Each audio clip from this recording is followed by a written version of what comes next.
Good evening दोस्तों, मैं संदीप कुमार। मैंने आज आप सबके लिए लेकर के आया सर एक जबरदस्त एक मस्त टॉपिक सर, क्योंकि पता है आज का क्लास क्या है। 20 में से सीधे 10 आपके एग्जाम में सर। हाँ, यानी टोटल आपको 20 क्वेश्चन करवाऊंगा सर, 20 को ऑब्जेक्टिव करवाऊंगा और ये 20 में से 10 आपके सीधे एग्जाम में आएगा सर। हो सकता है ना कि कभी कभी नंबर एक आध दो क्वेश्चन में चेंज रहेगा सर, लेकिन सेम टू सेम नंबर भी आ जाएगा सर। कितना मेहनत करके मैंने ये 20 क्वेश्चन को छाटा, और आज का दिन मेरे लिए सबसे भी बड़ा दिन है सर, क्योंकि आप सबको मैंने पहला ऐसा विकल्प दिया कि अगर ये 20 क्वेश्चन में से 10 क्वेश्चन नहीं आएगा ना सर, तो मैं पढ़ाना छोड़ दूंगा। ऐसा हो सकता है हाँ, लेकिन सर मैं वादा करता हूं कि ये 20 क्वेश्चन में से 10 क्वेश्चन आपके सीधे एग्जाम में घुसेगा। अरे वो घुसेगा तो घुसेगा, अगर हमें कोई शक ही नहीं कि वो नहीं घुसेगा, और ना घुसेगा तो बलजबरी ठेल देंगे ना। हम लोग बिहार वाले लोग हैं आना सर। अब देखो, लेकिन पता है ये 20 क्वेश्चन है ना सर, वो 10 को ये भी करेगा, अगर हम कोई शक ही नहीं है। अब देखो सर, हो सकता है कि नंबर चेंज रहेगा, लेकिन सर सारे पैटर्न जो है आपको इसी के आधार पर रहेगा। ठीक नो, कहता है क्या कि एक शंकु की ऊंचाई, हाँ क्या कह रहा है सर, एक शंकु की ऊंचाई 24 सेंटीमीटर और आधार की त्रिज्या 6 सेंटीमीटर, तो शंकु का आयतन होगा देखो इधर कह रहा है सर एक शंकु है। ठीक नो, तो शंकु का ऊंचाई कितना दिया हुआ, तो ये 24 सेंटीमीटर है। ठीक नो, फिर कह रहा है सर शंकु का त्रिज्या कितना है, तो शंकु का त्रिज्या 6 सेंटीमीटर है, और पूछा है क्या, इसका आयतन। ओ शंकु का क्या चीज सर, ये शंकु का पूछा है आयतन। तो शंकु का आयतन होता है कितना, 1/3 पाई आर स्क्वायर एच होता है। 1/3, ये पाई में ही आंसर दे रहा है, चारों ऑप्शन पाई में ही है। ठीक नो, ये आर का वैल्यू कितना है 6, तो 6 का स्क्वायर कितना हो जाएगा 36। अच्छा लिख दो, 6 का स्क्वायर गुने एच की वैल्यू कितना है 24। ये 3 से कटेगा 24 8 बार में सर, ये 8 या 24, और 6 का स्क्वायर कितना हो जाएगा 36, यानी 6 का स्क्वायर 36 और गुने कितना 8 और गुने कितना पाई, यानी 8 छक 48, 8 या 24 और 4 कितना 88, यानी कितना हो गया सर 288 पाई, यानी ऑप्शन नंबर कितना हो गया, तो ए। ऑप्शन नंबर कितना हो गया सर, तो ए।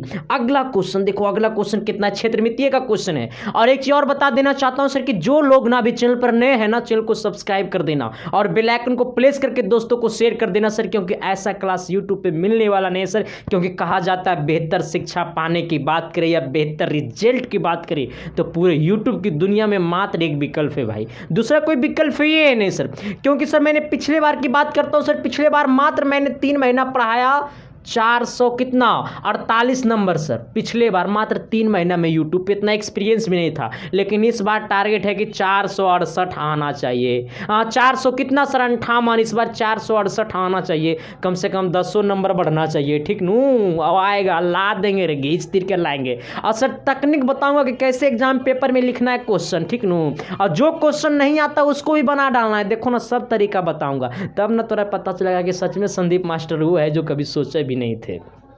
और ये सब का पीडीएफ आपको टेलीग्राम पे मिल रहा है सर। ठीक ना, जो लोग अभी तक टेलीग्राम को ज्वाइन नहीं किया है ना, तो वीडियो के डिस्क्रिप्शन में टेलीग्राम का लिंक है, वहां से जाकर के ज्वाइन कर लेना। और चैनल पर नया है तो चैनल को सब्सक्राइब भी कर देना और बेल आइकन को प्रेस करके दोस्तों को शेयर कर देना। और जो लोग टॉप 100 क्वेश्चन साइंस का क्लास नहीं देख रहा है सर, जाकर के वो क्लास देखिए, क्योंकि वो 100 क्वेश्चन से बाहर नहीं आएगा। और जो 2 नंबर वाले मैथ 80 क्वेश्चन का क्लास नहीं देख रहा है, जाकर के वो क्लास देखिए। 5 नंबर या क्लास नहीं देख रहा है सर, जाकर के 5 नंबर या क्लास देखिए, क्योंकि सारे क्लास आपके लिए इंपॉर्टेंट है। ठीक नो, आना कहता है क्या सर, थोड़ी सी अगली क्वेश्चन कहता है एक वृत्त की परिमाप और क्षेत्रफल संख्यात्मक रूप से बराबर है। इसका मतलब पता है क्या बोला है, एक वृत्त की परिधि परिमाप मतलब परिधि। ठीक नो, एक वृत्त की परिमाप या फिर परिधि के बात बराबर है।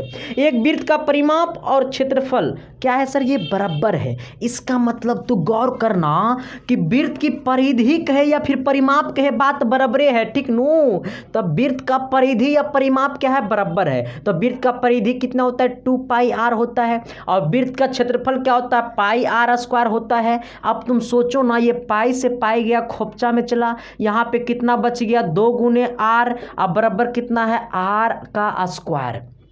ये गुना में है, आर होने गया भागा में, यानी 2 बराबर कितना हो गया आर स्क्वायर बट्टा आर। यहाँ पे आर स्क्वायर है, इसका मतलब ऊपर में 2 आर है, आर गुने आर, और नीचे में 1 है, 1 से 1 गया खोपचा में, यानी 2 बराबर कितना हो गया आर, यानी आर की वैल्यू कितना हो गया 2। पूछा था त्रिज्या क्या होगा, त्रिज्या कितना आ गया 2। अब तुम सोचो अगली क्वेश्चन की तरफ सर। पता है अगला क्वेश्चन क्या कह रहा है, कह रहा है यदि दो रेखाएं बिंदु 1,0 को प्रतिच्छेद करती है तो x और y के मान होंगे। अच्छा दो रेखाएं, हाँ दो रेखाएं, x कितना 1,0 है तो कह रहा है x और y का मान। अरे बचपन सब देखना रे, अरे भाई अच्छा पहला वैल्यू होता है x का, दूसरा वैल्यू होता है y का, x बराबर 1 y बराबर 0 यानी ऑप्शन नंबर कितना सर ए होगा, ठीक नू।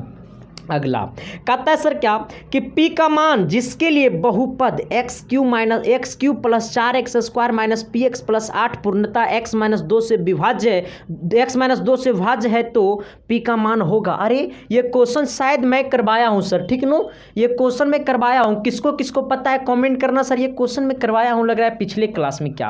अरे भाई कहता हूँ ना कि सारा क्लास जा करके देखो। कहता है क्या, ना करती हो तुम लेकिन हमसे प्यार करती हो तुम। कहता है क्या सर कि ये x³ है, अब क्या है प्लस ये 4x² है, फिर कितना है सर ये माइनस px है, फिर कितना है सर ये प्लस 8 है नहीं बनेगा, देखना भाई सब बनेगा। देखो इधर कहता है हमसे, मैथ में हमसे डरेगा और साइंस हमसे नहीं सीखेगा। मैथ और साइंस हमसे ना सीखेगा तो किससे सीखेगा। हम तो एक विकल्प पे लिए हैं सर कि इतना कम एज में पढ़ाने का मतलब है मेरा एगो है कि मैथ और साइंस तेरे खून में दौड़ा के मारूंगा। हाँ और एग्जाम देकर के आएगा तो पता है क्या कहेगा, गुरुजी मैंने मैथ को दौड़ा के मारा। दौड़ा के मारना है ना, चुन कर मारा। कह रहा है कितना से सर, तो ये x-2 से क्या है सर, ये भाज्य है। x-2 से भाज्य बोलेगा तो इसका मतलब ये जो पूरा नंबर है ना वो x-2 से क्या है सर, विभाज्य है, मतलब भाग लग जाता है। तो ये x-2 बराबर 0, तो ये x बराबर कितना 2 आ गया सर, ये -2 ने गया +2। ये x का वैल्यू यहाँ का रख दो और इक्वल टू क्या कर दो, 0 कर दो। ये x का वैल्यू यहाँ पर रखो तो ये 2 है, 2 का क्यूब कितना हो जाएगा 8, ये प्लस 4 गुने x² है, 2 की वैल्यू कितना है 2 की वैल्यू कितना है, x की वैल्यू कितना है 2, तो ये 2 का स्क्वायर कितना हो जाएगा 4 माइनस ये p गुने x की वैल्यू कितना है 2 और प्लस कितना 8 बराबर 0। नहीं सर उसमें +2 था, यहाँ पर -2 लिया हूँ, ठीक नो आना। अब यहाँ पे क्या हो जाएगा सर, ये 8 ये प्लस कितना हो जाएगा 8, ये कितना हो जाएगा -2, 4 चौक 16, ये कितना हो जाएगा सर 4 चौक 16, ये कितना हो जाएगा -2p प्लस कितना हो जाएगा 8 बराबर 0। 8 8 16 16 16 32। अब मैं यहाँ पे देखो, यहाँ पे कितना है -2p बराबर 0, ये -2p उधर गया +2p, यानी 32 बराबर कितना 2p, 2 से कटेगा 32, 16 बार में, यानी p का मान कितना आ गया सर, ये 16 आ गया, ठीक नो। अगला क्वेश्चन कहता है ना सर, क्या कहता है थोड़ी सी गौर करना, क्या कहता है मोहतरमा, कहता है ना कि यदि अल्फा और बीटा बहुपद x³ - 3x + 5 के मूल्य हो। अच्छा देखो इधर देखो, प्यार वाली बात करो ना सर, सब मजा में आएगा। कहता है क्या सर कि यदि अल्फा कॉमा बीटा द्विघात बहुपद x² - 3x + 5 के मूल्य हो तो 1/अल्फा + 1/बीटा का मान होगा। देखो सर ये x² है ना, ये माइनस कितना है 3x है ना, प्लस कितना है 5 है। हमसे पूछा है क्या, तो 1/अल्फा + 1/बीटा, यही ना पूछा है। मैं कहूँगा सर ये अल्फा और बीटा को तुम एलसीएम कर लो तो अल्फा गुने बीटा होगा, नीचे में ये बीटा से 1 में गुना करेंगे तो बीटा होगा, प्लस ये अल्फा में 1 से गुना करेंगे तो अल्फा होगा। यानी यही चीज को हम नीचे में नहीं लिख सकते हैं, अल्फा प्लस बीटा और गुने अल्फा गुने बीटा। तो ये अल्फा प्लस बीटा शून्यांकों का योग और ये अल्फा गुने बीटा शून्यांकों का गुणनफल। तो ये इसका ओरिजिनल फार्मूला होता है ax² + bx प्लस कितना c अब बराबर कितना है 0। इसका मतलब ये x² के गुना वाले को a बोलते हैं, x² के गुना वाले को a बोलते हैं, तो x² के गुना में 1 है, इसका मतलब ये a का मान 1 है। ये b का मान कितना हो जाएगा -3 हो जाएगा, ये c का मान कितना हो जाएगा 5 हो जाएगा। अल्फा प्लस बीटा के तो शून्यांकों का योगफल होता है -b/a। अब b की वैल्यू कितना है -3, यानी -3/a का वैल्यू कितना है 1, अब माइनस गुने माइनस होगा प्लस, इसका मतलब अल्फा प्लस बीटा की वैल्यू हो जाएगा 3 और नीचे 1 लिखे नहीं जाता है तो इसको 3 रहने दो। अल्फा गुने बीटा कहे तो शून्यांकों का गुणनफल होता है c/a और c का मान है कितना रे मोहतरमा 5 और a का मान कितना है 1। ढिंक चका ढिंक। हाँ, ये 5/1 कहे तो सर कितना होगा 5। हमारा लाना क्या था सर 1 प्लस अल्फा, यानी अल्फा प्लस बीटा बटा अल्फा गुने बीटा। अब देखो सर इधर आना, ये अल्फा प्लस बीटा का वैल्यू कितना है 3 है, अल्फा गुने बीटा की वैल्यू कितना है 5 है, आंसर हो गया कितना 3/5। आंसर कितना हो गया सर 3/5। अब लेकर के चलते हैं सर फिर अगला क्वेश्चन, देखिए क्या कहता है। चलिए सर आइए देखिए अगला क्वेश्चन। अगला कहता है ना क्या कि हाँ कहता है ना पहली कितना 6 अभाज्य संख्याओं का माध्यिका इनमें से कौन होगी। अब देखो सर पहले 6 अभाज्य संख्याओं का माध्यिका निकालना है, ठीक नो। देखो सर सबसे पहले ऐसे देखो इधर पहली 6 संख्या, पहला संख्या कितना है सर अभाज्य संख्या, पहले कौन अभाज्य संख्या है तो 2 है। अच्छा दूसरी कौन अभाज्य संख्या 3 है। अभाज्य संख्या वो होती है जो खुद से कटती है और 1 से कटती है, इसके सिवा इसका कोई कटने का कोई चांस है ही नहीं है। 2 अपने से कटेगा 2 से ही, या फिर 1 से कटेगा। 3 अपने 1 से कटेगा या फिर ये 3 से कटेगा। 5 सिर्फ 5 से कटता है और 1 से कटता है। 7 सिर्फ 7 से कटता है और 1 से कटता है। फिर कितना 9 होगा, नहीं 10 नहीं होगा, 11 होगा। फिर कितना होगा सर ये 13 होगा, यानी 3 और 3 6। ये पहले 6 अभाज्य संख्या हो गया जिसका क्या पूछा माध्यिका पूछा, ठीक नू। देख रे भाई अगर ऐसे नंबर वाला माध्यिका रहेगा ना तो सबसे पहले तुम लोग क्या करता है फार्मूला लगाता है। फार्मूलों से बताते हैं डायरेक्ट भी बताते हैं, देखो इधर कैसे बनाना है। अगर नंबर वाला माध्यिका पूछे तो सबसे पहले इसको देखो तुम ये असेंडिंग ऑर्डर में है, मतलब ये बढ़ते क्रम में है, तो कहेगा हाँ गुरुजी ये बढ़ते क्रम में है। अगर ये बढ़ते क्रम में नहीं होता तो सबसे पहले इसको बढ़ते क्रम में सजाते, ठीक नू। इसका बाद एगो आगे से खींचते, एगो पीछे से खींचते, फिर एगो आगे से खींचते, फिर एगो पीछे से खींचते। अब ये बीच में कितना बच गया 2 संख्या। अगर 1 संख्या बचता तो वही आंसर होता, और 2 संख्या बचा तो दोनों को जोड़ देना है। 5 + 7 अब बट्टा 2 कर देना है, यानी 12/2 कहे तो सर आंसर कितना हो गया 6। मजा नहीं आया क्या गुरु जी, अजब तरीका था आपका। अब देखो सर तो ऐसा चीज सीखा कि नहीं सीखा। अब इसको कौन सा फॉर्मूला पर हम लोग बनाते थे 1/2 n/2 पद अब प्लस कितना n/2 + 1 पद पे बनाते हैं ना। n की वैल्यू कितना है सर 1 2 3 4 5 6, यानी n बराबर कितना हो जाएगा 6। तो यहाँ पर रखेंगे 1/2, ये 6/2 हो जाएगा क्योंकि n की वैल्यू 6 है। 6/2 कहे तो सर ये 3वां पद हो जाएगा। कैमा पद ये 3वां पद, ये यहाँ पे n की जगह 6 रखेंगे, 6/2 करेंगे 3 होगा, 3 और 1 जोड़ेंगे 4वां पद होगा। अब देखो सर यहाँ पे गौर करना, ये 1/2 होगा, 3वां पद कौन संख्या होगा 1 2 3, 3 की जगह 5 आया तो 5 हो जाएगा। कितना हो जाएगा सर ये 5 हो जाएगा प्लस, और चौथा पद कौन होगा तो 1 2 3 4, ये हमारा 7 हो जाएगा।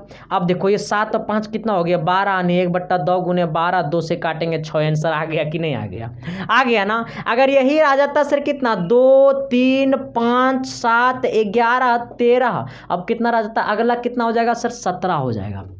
अब पूछता इसका माध्यिका क्या होगा, तो अब यहाँ पर संख्या क्या नंबर हो गया, ये विषम संख्या 7 देखो आ जाएगा। n का मान कितना आएगा 7, क्योंकि 1 2 3 4 5 6 7। अब इसमें क्या करना है ना कि एगो आगे से खींचना है, एगो पीछे से खींचना, फिर एगो आगे से, फिर एगो पीछे से, फिर एगो आगे से, फिर एगो पीछे से, बीच में एगो टुनटुनमा बच गया, यही क्या हो गया 7 आंसर हो गया, ठीक नो। अगला क्वेश्चन देखो, ऐसे ऐसे तरीका पढ़ने के लिए मेरे साथ बने रहो सर, और चैनल पर नए हो तो चैनल को सब्सक्राइब करते रहो सर, क्योंकि अजूबा रिजल्ट और अजूबा पढ़ाई मिलने वाला है सर आपको इसके साइंस क्लासेस से, ठीक नू आना। इसलिए तो सब देख के जलने लगा, पड़ोसी वाला लोग शिकायत कथी करने लगा, चर्चा करने लगा अब गली गली में चर्चा होने लगी, बस इसका वजह आप सब हो। कहता है क्या कि एक त्रिज्यखंड के चाप की लंबाई, देखो इधर इन्हें नुनू देखना रे, कहेगा त्रिज्यखंड का चाप की लंबाई, क्या पूछेगा सर ये चाप की लंबाई। तो त्रिज्यखंड के चाप की लंबाई होता है θ/360 और गुने कितना होता है 2πr। θ/360 गुने 2πr। अगर यही पूछता ही वाला हमारा आंसर हो गया ऑप्शन नंबर सी। लेकिन अगर आपको क्वेश्चन पूछा दिया होता कि त्रिज्यखंड का क्षेत्रफल, त्रिज्यखंड का क्षेत्रफल, तो क्या हो जाएगा θ/360 और गुने कितना πr², ठीक नु, ये हो जाता त्रिज्यखंड का क्षेत्रफल। अगला क्वेश्चन कहता है किसी घटना की प्रायिकता नहीं होती है। इसमें 4 गो ऑप्शन है, 4 ऑप्शन में से कौन किसी घटना की प्रायिकता नहीं है। मैंने आपको बताया है सर कि जो प्रायिकता की वैल्यू होती है वो 0 से बड़ा होती है, 0 से बड़ा। एक के बराबर या एक से छोटा किसी घटना की हमारा प्रायिकता होती है, लेकिन से अगर जीरो से अगर कोई नंबर छोटा रह गया तो वो किसी घटना की प्रायिकता नहीं होगी, एक से बड़ा हो गया तो वो किसी की भी प्रायिकता नहीं होगी। तो प्रायिकता की वैल्यू जीरो से बड़ा होती है, एक से छोटा या एक के बराबर होती है। जीरो से बड़ा जीरो है, जीरो से बड़ा मैंने बोला, जीरो से बड़ा मैंने बोला, ये जीरो है तो जीरो ऑप्शन नंबर ए में जीरो है। ये किसी घटना की प्रायिकता क्या होगी, किसी घटना की प्रायिकता नहीं होती है। तो जीरो से बड़ा मैंने बोला जीरो है, इसका मतलब ऑप्शन नंबर ए सही जवाब, ठीक नू। फिर बोला सर कि ऑप्शन नंबर बी में कितना कह रहा है, एक, फिर कह रहा है -1। देखो ऑप्शन नंबर डी मार देना -1, ठीक नू। लेकिन अगर -1 नहीं रहता तो तुम जीरो भी मारता, चलता, ठीक नू। इसलिए अगला कहता है दो पासे के एक साथ फेंकने पर उन पर आई संख्या का योग कितना हो सर, होने आई संख्या का योग 10 हो। अब देखो दो पासा को एक साथ फेंका, अच्छा जब एक पासा को फेंकता है, कितना पासा को फेंकता है, एक पासा को, तो 6 चीज आने की संभावना बनता है सर। वो चाहे 1 आएगा, चाहे 2 आएगा, चाहे 3 आएगा, चाहे 4, चाहे 5, चाहे 6। अरे 5 सा कहे तो लीडो के गोटी 6 काना ठुनठुना के मारता ना करता, 1 चाहे 10 चाहते ललुआ मर जाता, 3 आता तो, लेकिन लल्लुआ तो मरा नहीं। ऐसे हम लोग गांव में खेलते हैं।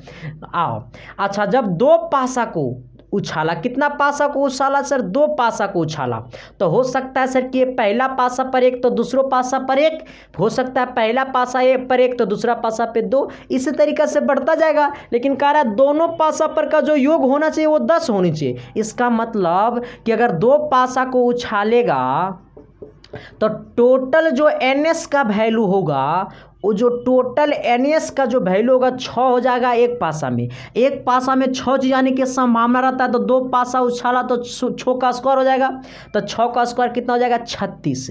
लेकिन सर ये जो NE की वैल्यू होगा वो कितना होगा, तो कह रहा है दोनों का योग कितना होनी चाहिए, 10। इसका मतलब अगर पहला पे 5 तो दूसरों पे 5, हो सकता है पहला पे 4 तो दूसरा पर 6, हो सकता है पहला पे 6 तो दूसरा पे 4। इसके सिवा और कोई है रे, इसके सिवा और कोई इसका दुनिया में है, कोई नहीं है। नानू है 6 5 नैनो है, 6 3 है। इसका मतलब सर ये क्या हो जाएगा, P बराबर क्या होता है, NE बट्टा NS, क्या होता है NE बट्टा NS। NE की वैल्यू कितना है, 1 2 3, यानी ये 3 हो गया। NS का वैल्यू कितना है, 36, 12 तिया कितना 36, यानी आंसर कितना हो गया, 1/12। आंसर हो गया 1/12। कभी मत जाना घारा, ऑप्शन नंबर होगा C। कितना होगा सर, ये ऑप्शन नंबर C। अगला क्वेश्चन बड़ा गजब का क्वेश्चन है रे भाई। कहता है सेक स्क्वायर A बट्टा 1 प्लस कॉट स्क्वायर A बराबर क्या होगा। ला ला ला ला ला, मन करता है हम भी तुमसे प्यार कर लूं, वरना ये सबको कौन संभालेगा। है ना सर, मैं किसी से प्यार कैसे करूँ यार, तुम सबको कौन संभालेगा। हमको लगता है शादी भी नहीं करेंगे। आना ये सेक स्क्वायर A है, अब बट्टा नीचे क्या है, तो 1 प्लस ये कॉट स्क्वायर कितना है सर, ये A है। पूछा है कि इसका बराबर क्या होगा, इसका मान क्या होगा। देखो ये 1 प्लस कॉट स्क्वायर A बराबर पता है क्या होता है, देखो इधर ये हमारा वो फार्मूला होता है, कौन सा, ये कॉसेक स्क्वायर A, अब माइनस कितना होता है, कॉट स्क्वायर A बराबर 1 होता है। ये माइनस कॉट स्क्वायर उधर गया प्लस कॉट स्क्वायर, इसका मतलब ये कॉसेक स्क्वायर A बराबर 1 प्लस कितना कॉट स्क्वायर A। तो अगर जहाँ भी दिखे 1 प्लस कॉट स्क्वायर A मार देना है घप से कॉसेक स्क्वायर A। इसका मतलब ऊपर में कितना है, तो सेक स्क्वायर A है। इसके बदले ये यही ना है ये चीज़, तो इसके बदले कॉसेक स्क्वायर लिख सकते हैं रे मोहतरमा, कॉसेक स्क्वायर कितना है A। अब तुम सोचो, बट नोचा नोची मत करना रे बबुआ, बता देते हैं, ठीक नू। आ जाओ यहाँ पे देखो, ये सेक स्क्वायर A के बदले क्या लिख सकते हैं, 1 बट्टा कॉस स्क्वायर A। ये 1 बट्टा साइन स्क्वायर इसके बदले लिख सकते हैं, क्योंकि कॉसेक का उल्टा होता है साइन, तो ये साइन स्क्वायर लिख देंगे। अच्छा देखो नीचे वाला को गुना ऊपर वाले के साथ, इसको गुना इसके साथ, तो साइन स्क्वायर 1 गुने कितना हो जाएगा, तो ये साइन स्क्वायर A हो जाएगा। ये 1 गुने कॉस स्क्वायर कितना हो जाएगा, ये कॉस स्क्वायर A हो जाएगा। साइन बट्टा कॉस के तो कितना हो जाएगा सर, ये tan स्क्वायर A हो जाएगा। कितना हो जाएगा, tan स्क्वायर A हो जाएगा, है ना। अगला कहता है सरल रेखाएं x बराबर 2 y बराबर -2 का हल है। देखो सर ऐसे क्वेश्चन जब आएगा ना, ऐसे जब क्वेश्चन आएगा ना, तो एक दूसरे के लंबवत नहीं हो सकता है सर, बिल्कुल गलत बात, हम किसी के बारे में नहीं बता सकते हैं। लेकिन कितना बच्चा जब वो माइनस और प्लस देखा है ना, तो लंबवत मार देगा, लंबवत नहीं होगा। देखो इधर इसका जो आंसर होगा ना, वो निष्कर्ष से कुछ नहीं कहा जा सकता है। ऐसे क्वेश्चन में निष्कर्ष से कुछ नहीं कहा जा सकता है, ठीक नु सर। भाई हाथों नहीं चल रहा है बहुत ज़्यादा सर, ठंडा है, गर्म पानी लेकर आइए थोड़ा सा। आइए सर, देखिए इधर थोड़ा सा, बहुत ठंडा है सर। आइए इसको वहाँ से ट्रांसफ़र कर दीजिए। कल का क्लास अब चलेगा ना, आज ख़त्म हो जाएगा क्लास, कल क्लास चलेगा। हाँ सर, तो कहाँ पे हम लोग थे? हाँ, तो एक लंबवत एक दूसरे का देखो तुम लोग कैसे सोचेगा। देखो यहाँ पे देखो तुम लोग, यहाँ पे कह रहा है कि x की वैल्यू कितना है सर, ये x बराबर 2, तो तू कहेगा सर x बराबर 2 नीचे इधर हो जाएगा। अब y का मान कितना है तो -2, इसका मतलब तू लोग ऐसे सोच देगा कि y का वैल्यू -2, एक दोनों एक दूसरे का लंबवत है। अरे बेवकूफ़, ऐसे क्वेश्चन में निष्कर्ष से कुछ नहीं कहा जा सकता, ठीक ना। ऑप्शन नंबर कितना होगा? डी होगा। अगला क्वेश्चन, अगला कहता है ना सर, कहाँ गया अरे अगला, कई पागल कहाँ गया अगला। हाँ, कहता है cos 1 डिग्री गुने cos 2 डिग्री गुने cos 3 डिग्री गुने भगवान क्या ना बनेगा। ऐसे क्वेश्चन देखता तो लोग ऐसे करता है कि नहीं बनेगा, देख किसी न बनेगा, बेवकूफ सब, खाली वही सब ध्यान रहता है। देखो इधर कितना है सर, ऐसे क्वेश्चन देखो कैसे बनेगा, एकदम हल्का है रे भाई, कुछ ना है। cos 1 डिग्री और गुने कितना है cos 2 डिग्री, बढ़ते बढ़ते बढ़ते बढ़ते cos कितना हो गया 90 डिग्री, फिर कितना हो गया cos 91 डिग्री, यही ना हो गया। फिर बढ़ते बढ़ते कितना हो गया cos 80 डिग्री, यही ना हुआ, कितना आया है cos 180 डिग्री हो गया। अब तुम सोचो, अच्छा cos 90 डिग्री का वैल्यू कितना होता है, तो तू कहेगा गुरुजी 0 होता है। cos 90 का वैल्यू कितना होता है? 0। अच्छा, सब एक दूसरे के गुना में है, यहाँ पे है cos 90 डिग्री, तो ये cos 90 का वैल्यू 0 हो जाएगा। इसके आगे ये गुना में है, इसके इधर ये गुना में है, तो 0 गुने ये पूरा 0 आंसर हो जाएगा। तू कहेगा गुरुजी देखने में बड़ा लंबा तागड़ा लगा, लेकिन बनाने पर तो ये चूहा जैसा निकला। हाँ, सब ऐसा के निकलेगा। देखो तुम, हल्के हल्के क्वेश्चन आता है, कुछ भारी क्वेश्चन आता नहीं है, तुम लोग भारी सोच लेता है, तो इसमें आप लोग का गलती है, ठीक नो। आइए यही क्वेश्चन पे थे ना। हाँ देखिए सर, अगला क्वेश्चन कह रहा है ना कि दो समद्विबाहु त्रिभुज के कोण बराबर है। अच्छा, दो समद्विबाहु त्रिभुज के कोण क्या है? बराबर है, तथा उनके क्षेत्रफलों का अनुपात 16:25 है, उनके ऊंचाई का अनुपात क्या होगा? दो देखो सर, यहाँ पे गौर करना, क्षेत्रफल का अनुपात दिया हुआ, कितना दिया हुआ है? 16 अनुपात कितना है? 25 है। जब क्षेत्रफल का अनुपात 16:25 है, अगर पूछेगा आपसे ऊंचाई का अनुपात या फिर आपसे पूछेगा भुजा का अनुपात, तो ये दोनों में क्या लगा देना? रूट। अगर क्षेत्रफल मालूम है तो दोनों में क्या लगा देना? रूट। और ये हो जाएगा रूट अंडर कितना? 25। ये कितना हो जाएगा? 4। ये कितना हो जाएगा? 5। यानी 4 अनुपात कितना हो जाएगा? 5। 4 अनुपात कितना हो जाएगा? 5, ठीक नु। अगर भुजा भी पूछता सर तो दोनों में रूट लगा देते, अगर क्षेत्रफल मालूम रहता तब। अगर भुजा मालूम रहता और पूछता कि क्षेत्रफल क्या होगा, तो 4 पर स्क्वायर कर देंगे, फिर 16 क्षेत्रफल आ जाता, 5 का स्क्वायर कर देंगे, फिर 25 क्षेत्रफल आ जाता नु। हाँ, तो इसलिए दिमाग मेरे जैसा लगाओ। कहता है ऐसा क्या कि समांतर श्रेणी में 1, 4, 7, 10 का डॉट का 18वें पद होगा। अच्छा, कितना कितना है सर? देखो गौर करो, गौर कर नो रे मोहतरमा सब। देखो इधर क्या कहता है सर, 1 है, 4 है, 7 है, 10 है, डॉट का 18वें पद होगा। देखो इधर सर, यहाँ पर ये a बराबर कितना है? तो 1 है। ये d का मान कितना है? तो 4 में से 1 गया, कितना हो गया? 3। यानी d का मान 3 हो गया। हमसे पूछा 18वें पद, तो t 18। अगर nवें पद पूछता है तो होता है a + n-1 × d। पूछा है 18वें पद तो एक से 1 d कम। अगर पूछता 16वां पद तो उससे 1 d कम। 18वां पद पूछा है तो a प्लस कितना हो जाएगा? 17 d हो जाएगा। a का मान कितना है? 1 है, प्लस 17 गुने d का मान कितना है? 3 है सर। यानी 1 + 7 21 और 3 कम 3 और 3 2 कितना? 5। यानी आंसर कितना हो जाएगा? 52। यानी ऑप्शन नंबर कहाँ गया रे? 52। ऑप्शन नंबर डी है रे, 52। हाँ, अच्छा एक और क्वेश्चन लाजवाब है सर, ये वाला क्वेश्चन बना के देखो तो 1 + 2 + 3 प्लस डॉट प्लस n बराबर 55, तब n का मान होगा। ला ला ला ला ला, अरे प्यार करूँगा सिर्फ संडे को, अब बाकी दिन खेलूँगा गुल्ली डंडा। गुल्ली डंडा समझता है तो सब रे? कौन कौन गुल्ली डंडा बचपन में खेला है? गुल्ली डंडा कोई नहीं खेला होगा, क्योंकि तू सब शहरी बाबू है, हम देहाती बाबू थे। हॉस्टल में रहते थे वहाँ गुल्ली डंडा शुरू कर देते सर, वह हमको निशाने नहीं था लेकिन खेलने में बड़ा मज़ा आता था भाई। चोट लगता था ना तो खूब मज़ा आता था आना। हाँ क्या है सर आदि आप लोग का फेवरेट खेल क्या है सर, कमेंट करना तो सब। तो इसके बाद हम निष्कर्ष निकालेंगे, इसके बाद एक दिन सबको बुलाएंगे और सब एक दिन फाइनले मैच खेल लेंगे सर। वह इंडिया के टीम में जितना है सबको भगाएंगे और हम सब चले जाएंगे, है ना। पहले तो सब अपना राय देना कि तुम लोग अच्छा खेलता क्या है, इसके बाद सभ्य के भगा देंगे, हम सब खेल लेंगे। देखो कितना है, 1 2 है 3 है, सब वर्ल्ड कप हार जाता है। प्लस कितना है, ये एन है, अब बराबर कितना है 55 है, ठीक नू। तो कह रहा है एन का मान होगा, जैना से अनुष्का है तैना से तो विराट का दिमाग ही खराब है। इसलिए सर देख लो कैसा कैसा एंटीवायरस लेकर के आता है, उसमें क्या वायरस है समझ ही नहीं आता है। सर्व विराट के दिमाग में डाल दिया एंटीवायरस, है ना।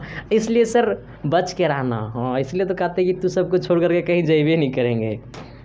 अब देखो यहाँ पे है सर, तो कह रहा है एन का मान क्या होगा। सबसे पहले ये योग दिया हुआ है, क्या दिया हुआ, योग दिया हुआ है। 55 क्या दिया हुआ, तो योग दिया हुआ। किसका योग दिया हुआ है, तो एन पदों का योग दिया हुआ है। इसका मतलब सर कि ये ए का मान कितना है, तो ए का मान यहाँ पर 1 है। डी का मान कितना होगा, तो 2 में से 1 गया तो 1 बचेगा, या 3 में से 2 जाएगा 1 बचेगा। ये पूछा है क्या है, तो ये एन पदों का योग है। इसका मतलब ये एस एन बराबर क्या होता है 55 हो जाएगा। एस एन का 2 फार्मूला होता है, एस एन का कितना फार्मूला होता है, 2 फार्मूला होता है। एस एन बराबर होता है कितना, तो एस एन बराबर होता है एन बट्टा 2 और 2a plus N minus 1 into D. कितना होता है 2a plus N minus 1 into D, या फिर इसी को बोलते हैं एस एन बराबर एन बट्टा 2। ये 2a का मतलब ये a हो गया, अब प्लस ये यहाँ पे 2a है ना, तो इसको लिखो a प्लस a, यहाँ पे है n माइनस 1 इंटू डी।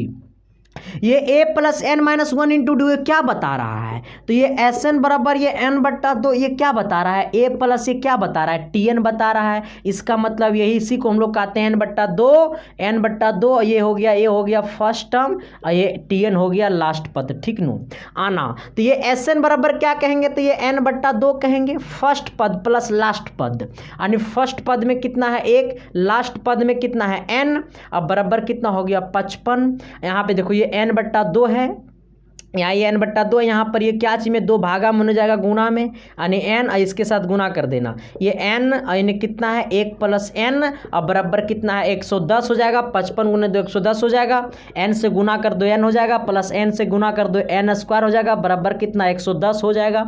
अब देखो यहाँ पे 110 है, प्लस में नहीं आएगा माइनस में, यानी ये हो गया n स्क्वायर प्लस n अब माइनस 110 बराबर कितना 0। आओ देखो 110 का 2 ऐसा गुणनखंड करो कि घटाने के बाद कितना चाहिए 1। इसका मतलब ये n स्क्वायर प्लस कितना हो गया 11x और माइनस कितना 10x, अब बराबर कितना हो गया सर ये माइनस 110, अब बराबर कितना 0। ये दोनों में क्या कॉमन होगा सर, तो ये x कॉमन होगा, तो ये बचेगा x प्लस 11। ये दोनों में माइनस 10 कॉमन होगा तो बचेगा x प्लस 11।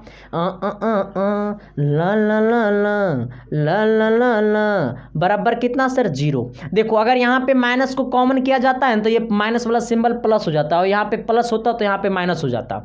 यहाँ पे देखो n प्लस कितना है सर, ये n है ना रे, हम n है, ये सब का सब n है, ठीक नो, ये सब का सब n है सर, हम सब का सब x डाल रहे हैं, ये सब का सब n है सर। यहाँ पे n प्लस कितना हो गया ये 11 आना, ये कितना बचेगा सर, तो ये n अब माइनस कितना 10, अब बराबर कितना 0। यहाँ पर दोनों के साथ एक एक बार 0 कर दो, नहीं n प्लस 11 बराबर 0, ये हो जाएगा n माइनस 10 बराबर कितना 0 आना। इसका मतलब ये n बराबर कितना, ये n बराबर कितना, ये n बराबर कितना, यहाँ पे माइनस प्लस 11 उधर गया माइनस 11, तो माइनस वैल्यू कभी हो ही नहीं सकता है n का वैल्यू। यहाँ पे n बराबर कितना हो जाएगा माइनस 10 उधर गया प्लस 10, यानी n का वैल्यू कितना आ गया प्लस 10, जो कि आपका ऑप्शन में दिया हुआ है सर। ऑप्शन नंबर कितना बी नंबर, ठीक नो। तो अब देखो सर आज तक का क्लास आपका हो गया कंप्लीट, है ना सर। तो thank you sir, love you, और तब तक आप देखते रहिए इसके साइंस क्लासेस। फिर मुलाकातें करते हैं सर आप सबके बीच अगली क्लास में। सारे क्लासेस को शाम सुबह क्लासेस चल रही, सारे क्लासेस को कंटिन्यू देखते रहिए, और लव यू सर। अगली क्लास के लिए आपका मैं इंतज़ार करूंगा सर, मेरा इंतज़ार आप करिएगा, दोनों का रिश्ता बना रहेगा सर, क्योंकि हम दोनों एक दूसरे का भाई हैं, और भाई भाई मिलकर करके करेंगे टॉप, ठीक ना सर। भाई भाई मिलेंगे और इतिहास रचेंगे, है ना सर। Thank you, love.